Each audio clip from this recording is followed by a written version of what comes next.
माझ्या गोष्टीचे नाव चलाक माणूस. एकदा एक ब्राह्मण होता. त्याची बायको दररोज एक दोरी वाळायची. तो कामाला गेला की ती दोरी वाळायला बसायची. तो रात्री आला की त्याला त्या दोरीने मारायची. मग त्याने जर मार नाही खाल्ला तर त्याला जेवण नाही, जर खाल्ला तर जेवण मिळणार. मग तो ब्राह्मण सुद्धा सहन करायचा. एक दिवशी ब्राह्मणाला बाहेरच्या गावात काम लागले. तो गेला. 7 दिवस झाले तो घरी परत आला नव्हता. मग त्याच्या बायकोने 7 दोऱ्या वळलेल्या. तिचा धीर सुटला आणि मग ती तिच्या घराजवळच्या एका झाडाच्या तिथे गेली. तिने त्या झाडाला 7 दोऱ्या तुटपर्यंत मारले. त्याच झाडावर एक भयानक भूत राहत होते. भूतावर अचानक झालेला हल्ला पाहून तेही सहन करत बसली. ते गेल्यावर ते बाहेर आले आणि तिथून पळून गेले. ते परत तिथं कधीच आले नाही. ते पळून जाताना त्या ब्राह्मणाला भेटले. ते म्हणले, ही कोण बाई आहे रे, तिने मला 7 दोऱ्या तुटेपर्यंत मारली. ब्राह्मण म्हणाला, तू म्हणतोयस, तू जिच्याबद्दल बोलतोयस ती माझी बायको आहे. भूत म्हणाला, एवढी भयंकर बायको? तो बोलला, हो. मग तू एवढा मार सहन कसं करतोस? तर तो ब्राह्मण म्हणाला की मी आता मार सहन करतो. नाही केला तर मला जेवण नाही, आणि जर केला तरच जेवण. हे ऐकून भूत पळून जातो. भूत थांबतं आणि त्याला बोलतं, इकडे ये. तो तिकडे जातो आणि त्याला विचारतो, काय झालं?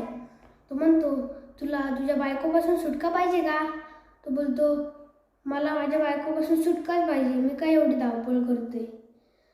मग तो बोलतो की तू माझ्यासोबत चल. आपण अशी योजना करू की तू वैद्य हो आणि मी पलीकडच्या राज्याच्या राजकन्याला पछाडतो.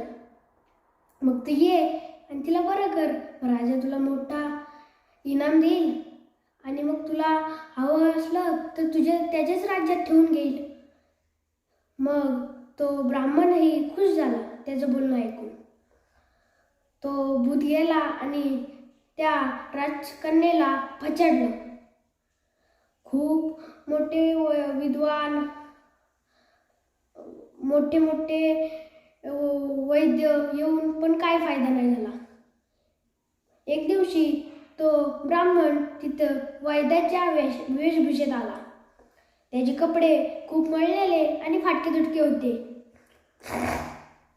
परंतु त्याला पहारेकऱ्यांनी आतमध्ये सोडला, कारण की राजांनी त्यांना संदेश दिलेला की जो कोणी बरं करायला येईल त्याला आतमध्ये सोडा. आणि मग तो आतमध्ये गेला. बाकीच्या वैद्यांनी त्याच्याकडे बघून त्यांचे तोंड फिरवले. मग तो आतमध्ये गेला आणि त्यांना म्हणाला की तुम्ही जा बाहेर, नाही तर तुम्हाला हे भूत पछाडील. ते सगळे त्याचं ऐकून बाहेर गेले आणि तो राजकन्येच्या कानात बोलला, ए भूता, अरे बाहेर निघ. तसे भूत बाहेर निघालं आणि ते बोलला, आता मी जातो, आता तू दुसऱ्या देशात येऊ नको, इथंच राहा, नाहीतर मी तुला संपून टाकेल. मग तो राजा पण त्याला मोठा इनाम देऊन त्याला तिथेच ठेवून घेतले. बाजूच्या देशाचा राजा तिथे आला.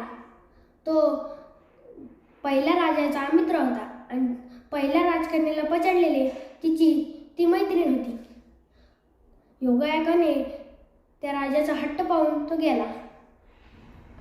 तिथे गेल्यावर त्यांनी तसंच केलं. सगळ्यांना सांगितलं, तुम्ही बाहेर जा, नाही तर तुम्हाला भूत पछाडेल.